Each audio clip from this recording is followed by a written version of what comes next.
Hello everyone.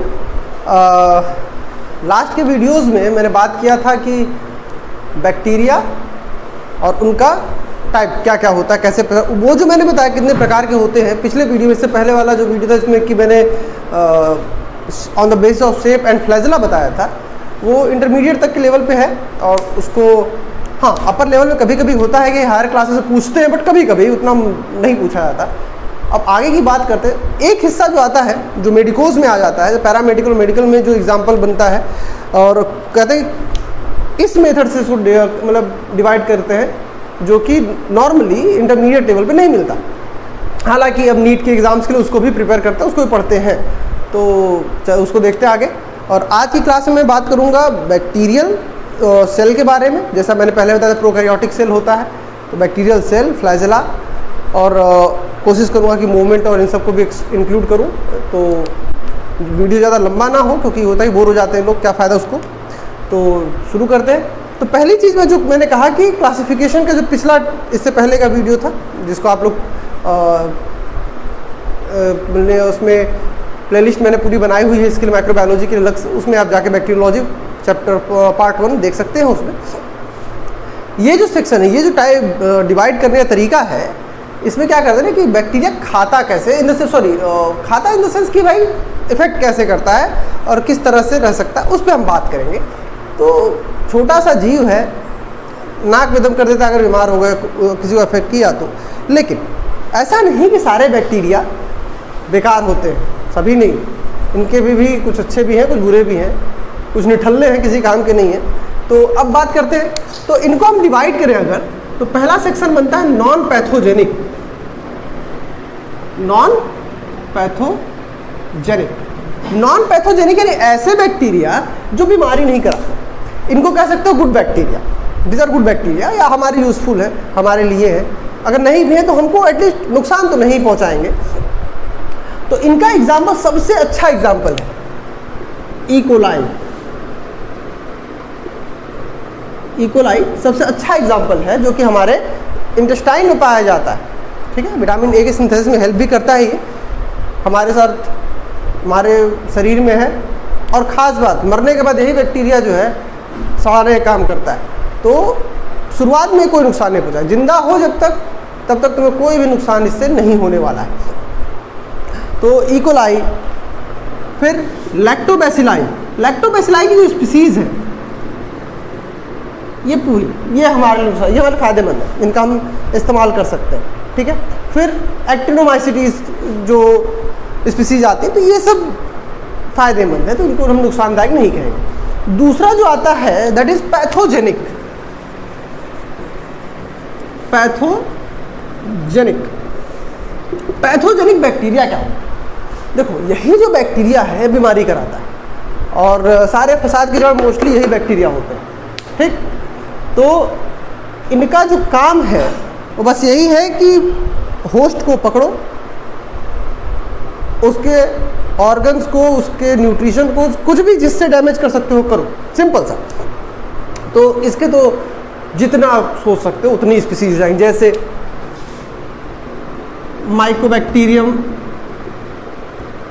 Tuberculosis, Mycobacterium tuberculosis. ठीक है, इसके बाद माइकोबैक्टीरियम की स्पीसीज में लेप्री, साल्मोनेला टाइफी। ठीक है, salmonella typhi.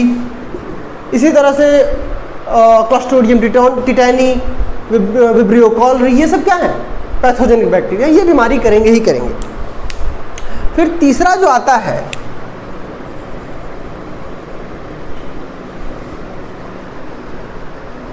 Conditional, conditionally pathogenic. मतलब ये साधु टाइप होते हैं, मिल गया तो भी ठीक, नहीं मिला तो भी ठीक, उस कंडीशन पे। मतलब है तो नॉर्मली कोई नुकसान पहुंचाने वाले नहीं, लेकिन अगर किसी कारण से इनको मौका मिला इन्फेक्शन फैलाने का तो पीछे भी नहीं हटेंगे। तो स्ट्रेप्टोकोकस और स्टाफिलोकोकस, ये जो इसकी स्पीसीज बनती है, इसका एग्जाम्पल में सिंपल सा है, स्ट्रेप्टोकोकस स्पीसीज और स्टेफाइलोकोकस स्पीसीज। अब ये ने कहा कंडीशनल, तो कंडीशनल क्या? तो देखो जैसे मान लो कि चोट लग गया, इन्फेक्शन हो गया, कट गया, वहाँ पे इनको पहुँचने की सुविधा है तब तो ये पहुँचेंगे। अदरवाइज ये पर्सनली जाके मेहनत नहीं करते कि हम जाएं फिर WBC से लड़ने के बाद फिर इन्फेक्शन फैलाए, नहीं, इतना मेहनत नहीं होता इनसे। ये पहुँचेंगे, कट गया है, वो इन्फेक्शन के लिए जगह है, पहुँच जाएंगे, वहाँ पे इन्फेक्शन फैला लेंगे।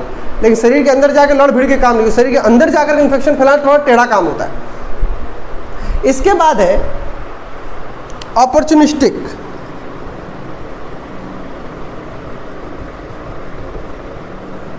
अपॉर्चुनिस्टिक बैक्टीरिया, ठीक है, ये हॉस्टल के लड़के होते हैं मेरे हिसाब से। अगर आसपास शादी का भंडारा हो रहा है, चाहे कुछ भी हो रहा है, कार्ड भी मिले, नया कपड़ा बढ़िया पहन के पहुंच जाओ, मौका मिलना चाहिए बस। तो इनको मौका कौन देता है? अच्छा, इनका अंतर क्या आता है? देखो ये कंडीशनली है, तो ये इन्फेक्शन तब होगा जब घाव लगा, चोट लगा, खुल गया, ओपन वुंड है, तब अपॉर्चुनिटी मिलेगी। तब ये अपॉर्चुनिटी कैसे? जैसे जब किसी का ऑर्गन ट्रांसप्लांट होता है, तो ऑर्गन ट्रांसप्लांट के समय उनको दवा दी जाती है इम्यूनोसप्रेसेंट की, यानी उसका इम्यून सिस्टम थोड़ा कमज़ोर हो जाए। जैसे ही इम्यून सिस्टम कमज़ोर हुआ तो ये क्या करेगा? ये सीधे अटैक करेगा, ठीक है। इनका सीधा सा काम है कि भाई अगर कहीं ऐसा हमको मिल जाए या ऐसा इन्फेक्शियस कराने का तरीका मिले कि वो सामने वाला खुद से कमज़ोर हो। जैसे होता है ना, किसी से झगड़ा हो गया, तुम कमज़ोर हो, लड़ नहीं पा रहे हो, मौका खोज रहे हो, चलो ठीक, उसको कोई मार रहा है, उसी में पहुँचे, धीरे से 4-5 डंडा मारे, चले भाग, हमको मालूम ही ना चले। तो वो कंडीशन वाली हालत है कि इसको जब अपॉर्चुनिटी मिलती है, कब? जब सामने वाला है जो विक्टिम होस्ट है इसका, वो इम्यूनोसप्रेसेंट पे चल रहा हो, ठीक है। तो इसके जो एग्जाम्पल्स हैं,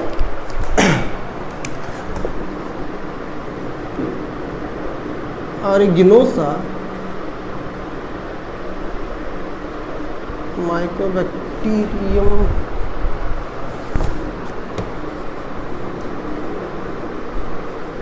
एवियम, ऑरिगेनोसा, माइकोबैक्टीरियम, एवियम, ये इसके कॉमन एग्जाम्पल है जो कि इन्फेक्शन। अब ये 4 हिस्से हो गए, नॉन पैथोजेनिक जो बीमारी नहीं करेंगे, पैथोजेनिक जो बीमारी करेंगे, लड़ झगड़ के करेंगे, मतलब ये बहादुर है, सिपाही हैं जो लड़ने जाते हैं।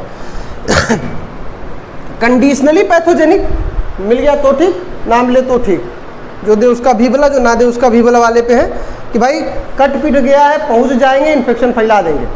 अगर नहीं पहुंच पाए, इन्फेक्शन नहीं हुआ, तो उनको कोई ज़रूरत नहीं फैलाएंगे। फिर अपॉर्चुनिस्टिक, हॉस्टल के लौंडे हैं ये, जब ये कहीं इनको इम्यूनोसप्रेसेंट का दिखाई दिया कि अगर ऐसा इंडिविजुअल जो इम्यूनोसप्रेसेंट पे चल रहा हो, उसको दवा दी जा रही हो, वो उस स्थिति में उसका इम्यून सिस्टम नहीं है, तब ये हमला करेंगे, अदरवाइज ये नहीं करते, ठीक है। अब हालांकि ये बेसिक बता रहा हूँ, फिर आगे एक अलग से, मैंने पहले भी कहा है कि जो मेडिकोज और पैरामेडिकल नर्सिंग वाले हैं उनके लिए मैं अलग से एक पूरा वीडियो बनाऊंगा। ये तो आज थोड़ा सा बेसिक बता रहा हूँ कि इनमें जो डिजीजेज होती हैं वो किस तरह से होती है, तो रूट ऑफ ट्रांसमिशन जो होता है वो क्या क्या है। Route of transmission, route of transmission क्या क्या है? तो रूट ऑफ ट्रांसमिशन में पहला है फीको ओरल रूट। पहला क्या है? फीको ओरल रूट। पहला क्या हो गया? फीको ओरल रूट। तो अगर कहीं देखो जो लैटिन इंग्लिश लिखते हैं, कई बार होता है लोग कंफ्यूज जाते हैं कि FAE यूज किया जाए या FE यूज किया जाए। जैसे हिमेटोलॉजी, हिमेटोलॉजी में HEMATO होता है और कई बुक्स में HAEMATO लिखता है, तो दोनों सही है, बट जो मेडिकल टर्म्स होता है वो मोस्टली लैटिन इंग्लिश में लिखा जाता है और ये अमेरिकन इंग्लिश कॉमन है, तो दोनों सही है, तो कंफ्यूज मत होना कि क्या है। तो चूँकि मेडिको टर्म लिखते हैं तो हम मेडिको टर्म ही लिखते हैं, फीको ओरल रूट, ठीक है। तो फीको ओरल रूट जो बनता है या ये क्या है? तो सिंपल सी बात है कि अगर हम फीको ओरल रूट की बात, फीको यानी फीकस निकलने का रूट और ओरल यानी माउथ, जाहिर सी बात है कि किसकी बात कर रहा है हमारे, अगर ये हम बात आहार नाल की बात कर रहा है, ठीक है, किसकी बात कर रहा है? आहार नाल की। अब ये जो हमारा आहार नाल है डाइजेस्टिव सिस्टम से जुड़ा हुआ है, तो जाहिर सा इससे जो जुड़ी बीमारियां होंगी वो किससे होंगी? डाइजेस्टिव सिस्टम, चाहे वो जैसे हो। तो इनका जो ट्रांसमिशन होता है वो गंदे भोजन से, यानी ऐसा भोजन जो बासी हो जाए, पुराना हो जाए, इसे रात को रख दी, स्मेल आ रही फिर भी खा ली, या दूषित पानी हो, पॉल्यूटेड वाटर हो। ये मोस्टली देखा जाता है जो स्लम्स होते हैं या जो झुग्गी झोपड़ियाँ होती हैं जहाँ पानी की सप्लाई सही नहीं है, या स्टेशन के आसपास, कभी अगर बनारस में हो, कैंट चले जाओ या किसी भी शहर के स्टेशन के पास जाओ, तो वहाँ किनारे किनारे जो रेहड़ी पे भोजन बेचते हैं, उनका बर्तन साफ करने का तरीका देख लो। दीवार होती है, दीवार के पीछे आगे उनकी दुकान होती है, पीछे बर्तन साफ हो रहा होता है, वही नाली बह रही, उसी में बर्तन धुल रहे, सब कुछ वहीं पे हो रहा है, वही एक नल लगा के बर्तन धुलते, एक ही में सब कुछ। तो वो सबसे अधिक कॉज कराता है इस तरह का कॉलरा, डायरिया, ये सबसे कॉमनली डिजीज है जो कि इस तरह से फैलती है, तो फीको ओरल रूट से फैलेंगी। दूसरा जो है रेस्पिरेटरी ट्रैक,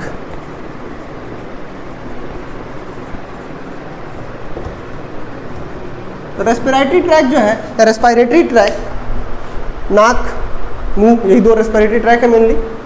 तो इनसे होने वाली जो डिजीज़ है या ये जो पाथवे बनाते हैं, अब वो कैसे आएंगे? सपोज करो कि तुम कहीं जा रहे हो, तुम्हारे सामने तुम्हारे सामने छींक दिया, ठीक है, तो उसे छींक के ड्रॉपलेट्स बहुत हल्के होते हैं, वो जा सकते हैं, खांस दिया तो भी जा सकते हैं, या ऐसे इन्वायरमेंट में हो जहाँ पे कि कई बीमार बैठे, जैसे हॉस्पिटल। तो अभी जैसे कोरोना चल रहा है, कोरोना के आने से एक चीज़ हुआ है कि सब लोग मास्क पहन के घूमना शुरू कर दिए और प्रिकॉशनरी हो गए। ऐसा नहीं था कि पहले इन्फेक्शन नहीं होता था, लेकिन इतना ज़्यादा डर नहीं था, और यही जो डर है वो लोगों को समझदार बनाया है, ज़बरदस्ती वाले समझदार हैं, इसको कॉमनली देहाती लैंग्वेज में धै बांध के जोगी बनाना, कि उनको ज़बरदस्ती करके। बट ये सही है कि मास्क पहनने से हॉस्पिटल और ऐसे एरियाज में इन्फेक्शन, एटलीस्ट रेस्पिरेटरी ट्रैक के इन्फेक्शन तो कम हो ही जाएंगे, रुकेंगे नहीं बट कम तो हो ही जाएंगे। थर्ड है ह्यूमन टू ह्यूमन। अब ये क्या है? कॉन्टेजियस डिजीज़ जो होती हैं, जो छूने से फैलती हैं, जैसे लेप्रोसी जो है, और बहुत सी डिजीज़ जो है जो छूने से फैले, यानी एक मनुष्य से दूसरे मनुष्य में कांटेक्ट आने पे अगर फैलती है तो क्या कहलाएंगी? Human to human contact disease. अब लास्ट है सेक्सुअल ट्रांसमिशन।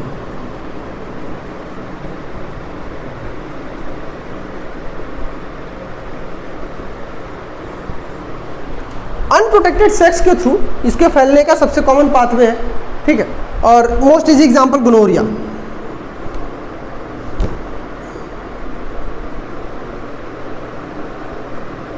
सबसे इजी एग्जांपल, ठीक है। जो गोनोरिया है ये फीमेल्स में मोस्टली ज़्यादा कॉमन है मेल्स के अपेक्षा। तो ये जो रूट ऑफ ट्रांसमिशन है, ये यही क्यों ऐसा, अच्छा एक चीज़ समझ लो कि हमने कहा रूट ऑफ ट्रांसमिशन, तो ह्यूमन की जो स्किन होती है ये इम्परमिएबल होती है, ये किसी चीज़ को अंदर नहीं जाने देती। तो फॉरेन बॉडीज़ अगर अंदर जा रही हैं तो बस यही 4-5 रूट बनेगा उनके थ्रू, अदरवाइज बॉडी के अंदर जाने का कोई और रास्ता नहीं बचता। अब आते हैं सीधे मुद्दे पे, जो मैंने कहा था शुरू में। ये तो खैर मैंने थोड़ा सा एडिशनली बताया ताकि आप समझ सकें इसको। क्वेश्चंस आते हैं इस पर, मैं एक सेक्शन पूरा बनाऊंगा डिजीज़ के बारे में और उसके फ्लोरा। एक क्वेश्चन आता है फ्लोरा पे, और ये क्वेश्चन वेरियस एग्जाम्स हो, चाहे वो यूपीपीसीएस का एग्ज़ाम हो, यूपीएससी का एग्ज़ाम हो, नीट एमबीबीएस हो, चाहे नीट पीजी हो, अंडर ग्रेजुएट्स के एग्ज़ाम हो, या अदर एग्ज़ाम जो होते हैं कॉम्पिटिटिव एग्ज़ाम जो साइंस से रिलेटेड होते हैं, जिसमें उसमें फ्लोरा ऑफ बैक्टीरिया आता ही आता है। कई बार आया हुआ है यूपीएससी और यूपीपीसीएस में, तो कभी कभार आया तो आया, बट कई एग्जाम्स हो जिसमें ये फ्लोरा ऑफ बैक्टीरिया आता है। जैसे नाक क्या में पाने वाला जा रहे वाला बैक्टीरिया कौन सा है, विजाइना में पाया जाने वाला बैक्टीरिया कौन सा है, माउथ के अंदर कौन सा बैक्टीरिया रहता है, गले में कौन सा बैक्टीरिया रहेगा। तो इस तरह का जो क्वेश्चन आता है उसको मैं एक पूरा सेक्शन बनाऊंगा, उसके बारे में बताऊंगा। तो फ्लोरा जो ऑफ बैक्टीरिया जो होता है उसके बारे में बताऊंगा। खैर, अब बात करते हैं जो मोस्ट इंपॉर्टेंट सेक्शंस में से है इसका, cellular structure, cellular structure of bacteria. अब ये सेलुलर स्ट्रक्चर क्या है? तो जैसा कि मैंने बताया कि बैक्टीरिया जो है वो प्रोकैरियोटिक सेल है। बैक्टीरिया कैसा है? Prokaryotic cell. तो एक थोड़ा सा ब्रीफ लिख लेते हैं। तो it is prokaryotic, it is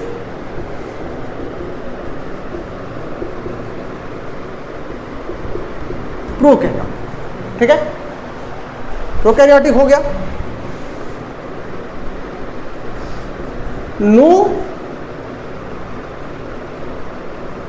true nucleus, इसके पास कोई भी न्यूक्लियस नहीं होता है। 70S टाइप ऑफ राइबोसोम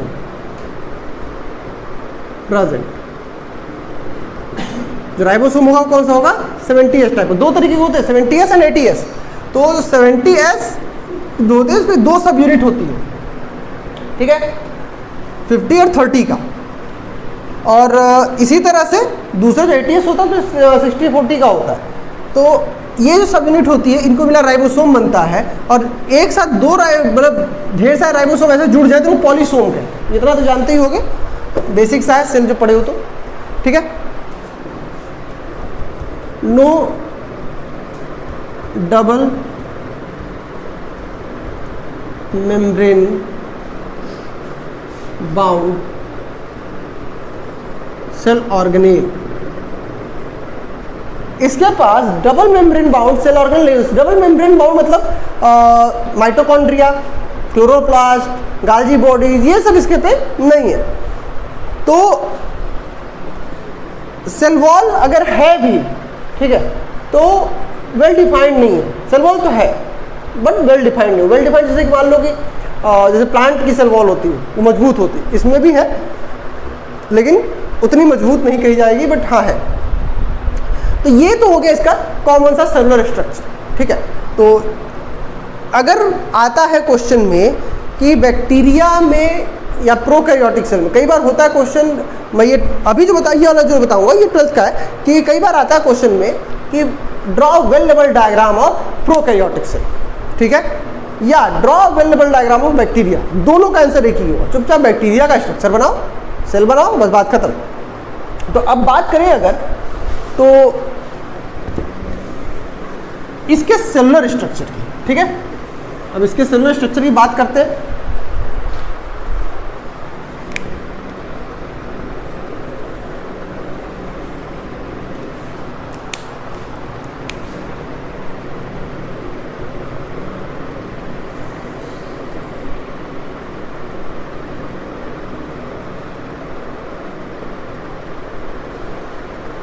ये आ गया और इस पे ये इसका तीसरा सेक्शन।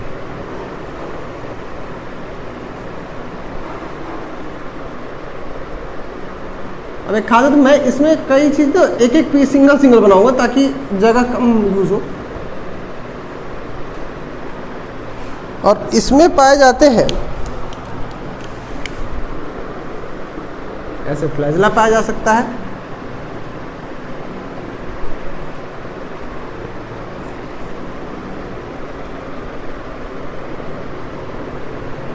ठीक है, ऐसे स्ट्रक्चर पाया जाएगा। बीच में एक ऐसा ये हो गया, इसमें राइबोसोम पाए जाएंगे।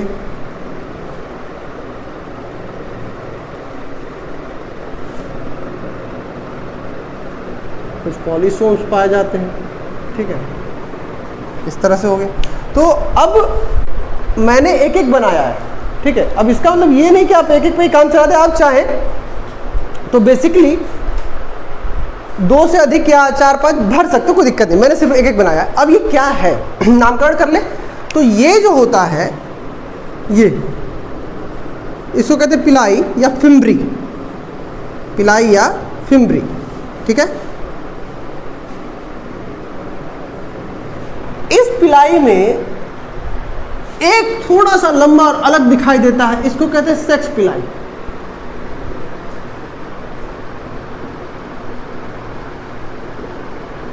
अच्छा अब देखो, नॉर्मली बैक्टीरिया प्रोकैरियोटिक सेल है, कोई सेलुलर स्ट्रक्चर में मेल फीमेल नहीं होता, लेकिन अगर जिसके अंदर ये सेक्स पिलाई मौजूद है, इसको कहते हैं, हम लोग नाम देते हैं मेल बैक्टीरिया। क्या कहलाता है? Male bacteria. तो कभी कभी क्वेश्चन वाइवा में अगर पूछ दे कि मेल बैक्टीरिया कैसे होगा, तो सीधा सा हिसाब है भैया मेल फीमेल नहीं होते, लेकिन जिस बैक्टीरिया के अंदर ये सेक्स पिलाई पाया जाता है उसको हम लोग मेल बैक्टीरिया कंसीडर करते हैं। क्यों करते हैं? जब मैं इसका मोड ऑफ रिप्रोडक्शन बताऊंगा वहां समझ में आएगा अच्छे से। होता क्या है कि यही हिस्सा इसका यूज करता है सेक्सुअल रिप्रोडक्शन में। अब खास बात, सेक्सुअल रिप्रोडक्शन तो हो ही नहीं सकता, प्रोकैरियोटिक सेल है, सिंगल सेलुलर यूनिसेलुलर चीज है। तो सेक्सुअल रिप्रोडक्शन की जो डिफिनीशन हो जाती है, उसका एक जो कहते हैं क्लॉज होना, वही क्लॉज इस सेक्शन में क्या बना देता है कि ये एक तरह का सेक्सुअल रिप्रोडक्शन है। तो इसलिए मैं उसको वहाँ बताऊंगा कि सेक्सुअल रिप्रोडक्शन कैसे होता है। अब होता क्या है ना कि रूल्स में लूप होल हर जगह होते हैं, या उसका क्लॉज होता है, कुछ ड्रॉबैक्स होते हैं, तो उन्हीं क्लॉज का या लूप होल का इस्तेमाल करके इसको एक सेक्सुअल रिप्रोडक्शन मेथड और ये सब कह दिया जाता है। इसी कारण है कि कई बार होता है कि हम लोग याद किए रहते हैं कि यार बैक्टीरिया तो प्रोकैरियोटिक सेल है, इसे मेल फीमेल होगा ही नहीं, सेक्सुअल रिप्रोडक्शन होगा ही नहीं, तो हम क्यों रखें। तो इन्हीं कारणों से वाइवा में जब आता है तो दिमाग में क्वेश्चन लगता है गलत पूछा जा रहा है, या एग्जाम में आता है तो कभी लगता है गलत पूछा जा रहा है। हालांकि अगर अच्छे से पढ़े तो फिर ये गलत नहीं लगता, सही है। अब तो ये हो गया सेक्स पिलाई, ये है फ्लैजेला, ये हो गया फ्लैजेला, ठीक है। ये जो रेड वाला हिस्सा दिख रहा है बाहर, ये है इसका कैप्सूल, ये इसका है कैप्सूल। ये जो ब्लू वाला हिस्सा दिख रहा है, ये इसकी सेल वॉल, ठीक है। और ये जो ग्रीन वाला हिस्सा दिख रहा है, ये इसका प्लाज्मा मेम्ब्रेन है।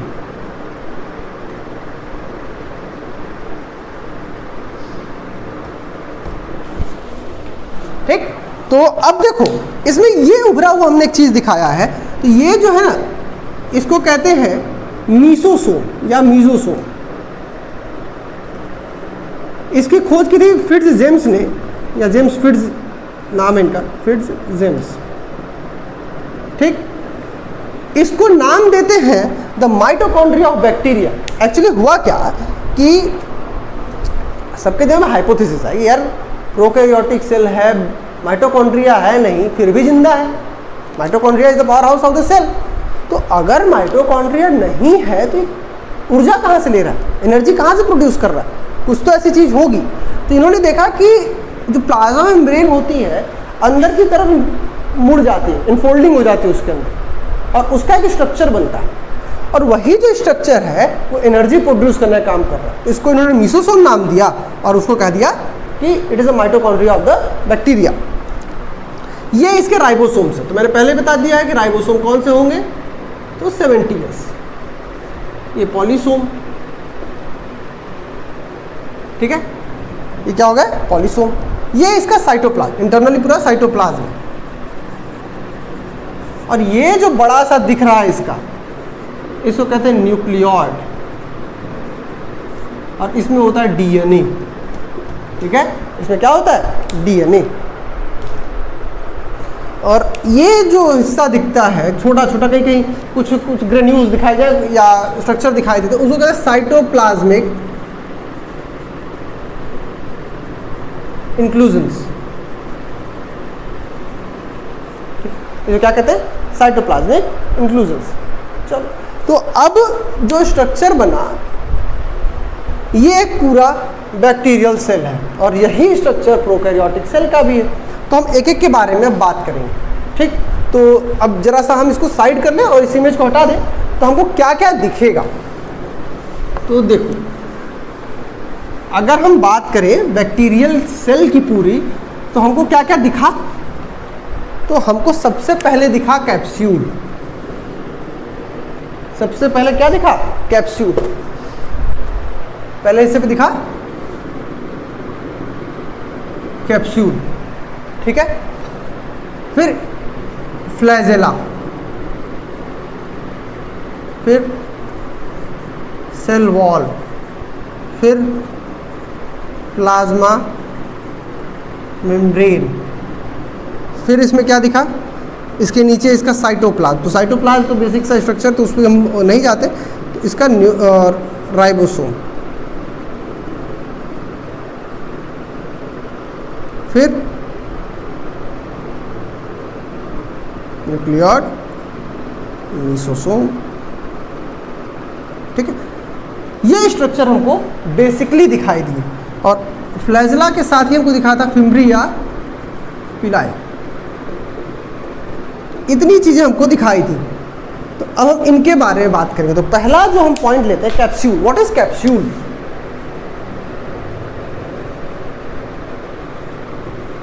कैप्सूल या एनवेलप इसको कहते हैं। It is gelatinous. अगर इसको एक्सप्लेन करना हो या समझना हो तो क्या कहोगे? It is a gelatinous structure. Gelatinous क्या होता है? नॉर्मली जो जेली बेली देखते हो ना, उसकी तरह दिखाई देगा। बेसिकली होता कि हाइग्रोस्कोपिक होता है। What is hygroscopic? ये भी अगर समझना हो तो स्पंज जो पानी सोखता है, और अगर इसको आंखों से देखना चाहते हो, ठीक है, तो बहुत एक छोटा सा एक प्रैक्टिकल बता रहे हैं। घर में तीसी होगा, अलसी, अगर वो है तो अच्छी बात, नहीं है तो कोई बात नहीं, चले जाओ मार्केट, परचून की दुकान पे, उससे पूछ लो भैया तीसी रखे हो? तीसी रखा है? तो उससे तीसी लिए दिखाने के कहते ना भाई दिखाना है, तो ऐसे दे देगा। बहुत ज़्यादा प्रयोग नहीं करना है, छोटा 4-5 दाना चाहिए, और नहीं तो 5-10 रुपये खरीद लो, कोई बहुत बड़ी चीज़ नहीं है, फ़ायदेमंद चीज़ होती है। तो तीसी लेके आओ घर, उसको डाल दो पानी में, ठीक है। पानी में डाल दिए, उसको किसी कागज़ पर रख दे, कपड़े बर्तन में रख दिए, उसको पानी में भिगो देना है, डुबोना नहीं, पूरी तरह से भिगो दो, खाली कुछ छोड़ देर के लिए। 20 मिनट या 25 मिनट में देखोगे कि उसके चारों ओर एक चिपचिपा लेयर तैयार हो गया, ठीक है। एक्चुअली कैप्सूल वैसा ही दिखता है जैसा वो दिखेगा, बट चूंकि बहुत माइक्रोस्कोपिक होता है तो नहीं दिखाई देता बैक्टीरिया में, बट लगभग वैसा ही दिखाई देता है कैप्सूल, क्योंकि वो लगभग उन्हीं चीज़ों से मिलके बनता है। तो अगर जानना है कि कैप्सूल बनता किस चीज़ से, किन चीज़ों से है, तो होता क्या है कि इसमें पॉलीसेकेराइड होते हैं, पॉलीपेप्टाइड होते हैं, 2 तरीके के हो सकते हैं। मोस्टली ये पॉलीसेकेराइड से बना होता है, जिसमें डेक्स्ट्रॉन, लेवॉन, डेक्स्ट्रीन, सेलुलोज, ये सब होते हैं।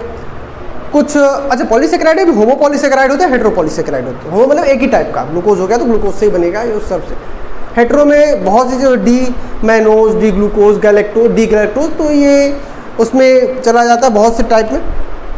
अच्छा, पॉलीसेकेराइड और पॉलीपेप्टाइड में अगर बात करोगे तो पॉलीसेकेराइड जो मैकेनिज्म है या क्या है, तो सेकेराइड या सेक्रॉन टर्म से बनाए, जो बायोकेमिस्ट्री का अगर वीडियो बनाऊंगा मैं जब, तो उसमें बताऊंगा पॉलीसेकेराइड क्या होता है। बट इतना समझ लो, ये लैटिन वर्ड है सेकेरॉन, मीन्स शुगर, मीठा।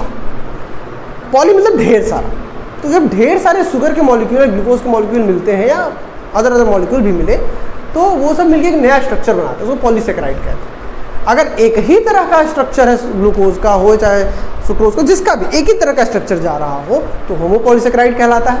अगर वो कंटिन्यू एक ही तरह से मिलकर 2 या 2 से अधिक तरह के आ रहे हो, ढेर सारे, तो उनको हेटेरोपॉलीसेकेराइड कहते हैं। तो अब बात करेंगे, अगर जो पॉलीसेकेराइड का जो एनवेलप होता है या कैप्सूल होता है, ये क्लेब्सिएला स्पीसीज होती है, इसमें मोस्टली पाया जाता है। और जो पॉलीपेप्टाइड है, बॉडीटेला स्पीसीज में पाया जाता है कॉमनली। खैर, तो जो हाइग्रोस्कोपिक नेचर हमने कहा, ये हाइग्रोस्कोपिक नेचर क्या करता है ना, कि इसको प्रोटेक्ट करता है सूखने से, एडवर्स कंडीशन से। तो कैप्सूल के बहुत से उपयोग है। अब बात कर ले थोड़ा सा इसको, जो मैंने कहा, तो इसको एक और नाम दिया,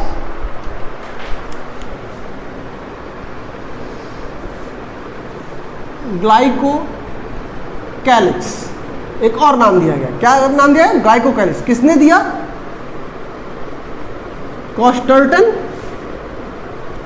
और इनके साथियों ने एक्सपेरिमेंट किया, और इसका जब स्ट्रक्चर मिला, जब ये पॉलीसेकेराइड ये सब ज्ञात हुआ तो इसको ग्लाइकोकैलिक्स नाम दिया गया 1985 में, इन्होंने इसको नाम दिया था। ठीक है, तो अब चूंकि जिलेटिनस पॉलीमर है, लचीला लेकिन टफ, तो अब इसमें मैंने कहा कि ये कंपोज ऑफ किससे है, तो ये अगर देखा जाए तो मोस्टली पॉलीसेकेराइड, तो इसमें क्या क्या मिल सकता है, लेवोन, डेक्स्ट्रॉन, डेक्स्ट्रीन, सेलुलोज, इटीसी, ये इसमें हमको मिल सकता है। ठीक, हमको मिलेगा। तो हमने कहा पॉलीसेकेराइड अगर है तो दो तरीके का स्ट्रक्चर बनेगा। तो हम, और एक बात और हमने कहा कि ये या तो पॉलीसेकेराइड का बना होगा या तो पॉलीसेकेराइड का बनेगा या तो पॉलीपेप्टाइड का। ठीक है, या तो पॉलीसेकेराइड या पॉलीपेप्टाइड। तो पॉलीसेकेराइड जो है ये मोस्टली पाया जाता है क्लेप्सियला स्पीसीज में,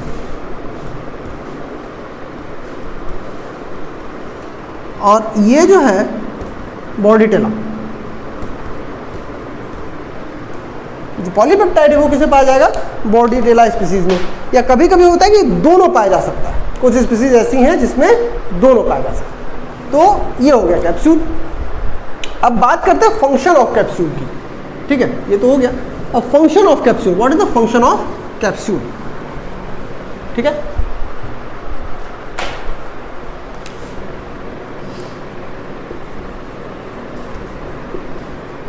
function of capsule, what is the function of capsule. ये क्वेश्चन सब पूछ देता है वाइवा में। ये लिखने या रिटर्न में तो बहुत कम पूछता है, इंटरमीडिएट तक पूछता है, बट वाइवा में कभी भी पूछ सकता है, कहीं भी पूछ सकता है। उसमें हम नहीं कहेंगे कि इंटरमीडिएट में ही पूछेगा या एमबीबीएस में पूछेगा या नर्सिंग में पूछेगा, पैरामेड में पूछेगा, नहीं, कहीं भी पूछ सकता है, क्योंकि एग्जामिनर है, उसका मन जो भी हो। तो चूंकि इसके बहुत से काम हैं, सबसे पहला काम तो हाइग्रोस्कोपिक है, तो प्रोटेक्शन। तो पहला काम क्या है, पहला काम इसका कहोगे तो प्रोटेक्शन।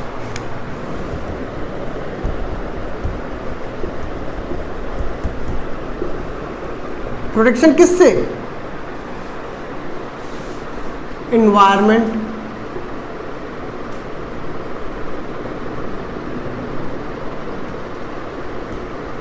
WBC, ठीक है, और सबसे खास बैक्टीरियोफेज। प्रोटेक्शन किससे किससे, एनवायरमेंट से, WBC से और बैक्टीरियोफेजेस से। ठीक है, दूसरी खास बात कि ये स्पीसीज स्पेसिफिक होते हैं। स्पीसीज स्पेसिफिक मतलब कि किसी खास स्पीसीज में कोई खास बैक्टीरिया ही इन्फेक्शन फैलाता है, अदरवाइज नहीं फैला पाते। ठीक है, तो ये जो टर्म आया या जो एक्सपेरिमेंट था वो किसने किया था, तो फेरिस और बेवरिज ने,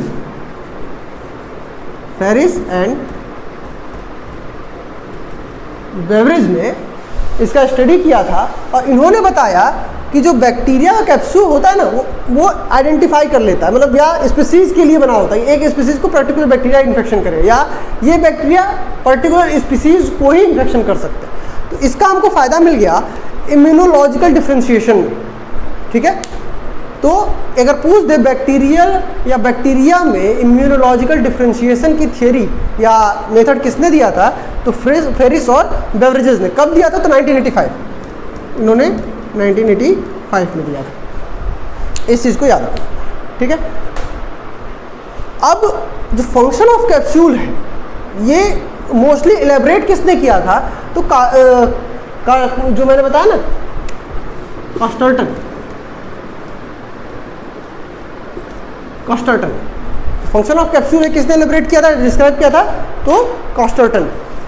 कुछ बैक्टीरिया जो होते हैं इनमें जो कैप्सूल होता है सोर्स ऑफ एनर्जी होता है। सोर्स ऑफ एनर्जी कैसे, कि मान लो किसी सिचुएशन में फंस गए कि खाना नहीं मिला, या ऐसे सिचुएशन में कि होस्ट इनको नहीं मिल पा रहा है, तो क्या करेगा वो, उससे एनर्जी लेगा। तो it can also act as source of energy. ठीक है, कुछ ऐसे बैक्टीरिया होते हैं जिनमें फ्लैजेला नहीं होता, ठीक, फ्लैजेला नहीं होता। तो ये क्या करता है, क्योंकि ये चिपचिपा है, जेली लाइक है थोड़ा सा, तो उस सरफेस से अटैच होने में हेल्प करता है, ठीक है। तो किसी भी ऑर्गेनिज्म से या किसी बॉडी से या किन्हीं चीज़ों से अटैच होने में ये हेल्प करता है। तो सरफेस से हेल्प इन अटैचमेंट, तो सीधा हम लिख देते हैं अटैचमेंट, समझ लेना इसको। मतलब ये है कि इसका मेन काम क्या क्या आप समझ लो, प्रोटेक्शन किन किन चीज़ों से, तो हमारी WBC, भाई हमारी तो आर्मी है WBC, तो WBC से, इन्वायरमेंट से। इन्वायरमेंट कैसे, मान लो कि ऐसे सिचुएशन में रख दिए गए हो जहाँ पे इनको एडवर्स कंडीशन हो जाए, सूखा पड़ जाए, बारिश ही ना हो, जो भी ऐसा है जो इनके लिए सही ना हो, तो उससे बचाता है। Bacteriophage, bacteriophages are some kind of viruses, ये कुछ तरह के वायरस हैं जो क्या करते हैं, बैक्टीरिया के ऊपर जिंदा रहते हैं, ठीक। तो ये भाई अगर वो आके इनको खा जाएगा तो बचेगा क्या। अब यही जो बैक्टीरियोफेज है, अच्छा एक क्वेश्चन आता था बहुत पहले, भारत में गंगा को बहुत, जो गंगा नदी है इसकी पवित्रता का एक प्रमाण देते थे कि भाई एक पैमाना था कि गंगा नदी का जल ले लो और रख दो, कभी नहीं सड़ेगा। तो ये एग्जाम में पूछ देता है, कभी कभी हो सकता है, और ये कभी पूछा जाएगा वाइवा में, मैंने पहले भी कहा वाइवा के टर्म्स में कुछ भी पूछा जा सकता है। तो वाइवा में जो पूछा जाता है वो यही पूछा जाता है, गंगा नदी का पानी सड़ता क्यों नहीं था। बैक्टीरियोफेज एक सबसे बड़ा कारण था कि उसमें बैक्टीरिया ग्रो ही नहीं करने देगा, और इसी पे रिसर्च IMS में जो माइक्रोबायोलॉजी डिपार्टमेंट है, वहाँ के जो इस समय हेड हैं डॉक्टर गोपाल नाथ सर, उनके अंडर में रिसर्च चल रही बैक्टीरियोफेज के ऊपर, और वो माना जाता है कि नेक्स्ट जनरेशन मेडिसिन होगी बैक्टीरिया से लड़ने के लिए। Currently 50% of antibiotics are useless, इतना मिसयूज़ हुआ है एंटीबायोटिक्स का कि अब ये यूजलेस हो गई, ठीक है। तो माना जाता है, कह लो कि बैक्टीरियोफेज जो है वो नेक्स्ट जनरेशन है मेडिसिन है, किसके लिए, बैक्टीरिया के लिए। तो आज जो मैंने बात की वो किसकी की, प्राइमरी थोड़ा सा क्लासिफिकेशन था, कैप्सूल और उसका फंक्शन। चूँकि ये बहुत लंबा हो जाएगा इसलिए मैं आज इसको यही समाप्त कर रहा हूँ। नेक्स्ट वीडियो में मैं बात करूँगा फ्लैजेला की और पिलाई। पिलाई बहुत बड़ी चीज़ नहीं है, बहुत छोटा सा। फ्लैजेला का स्ट्रक्चर आता है, पूछता है उसमें, उससे आइडेंटिफिकेशन पूछता है, तो मैं उसको एक्सप्लेन करूँगा। तो तब तक के लिए have a great day, bye bye.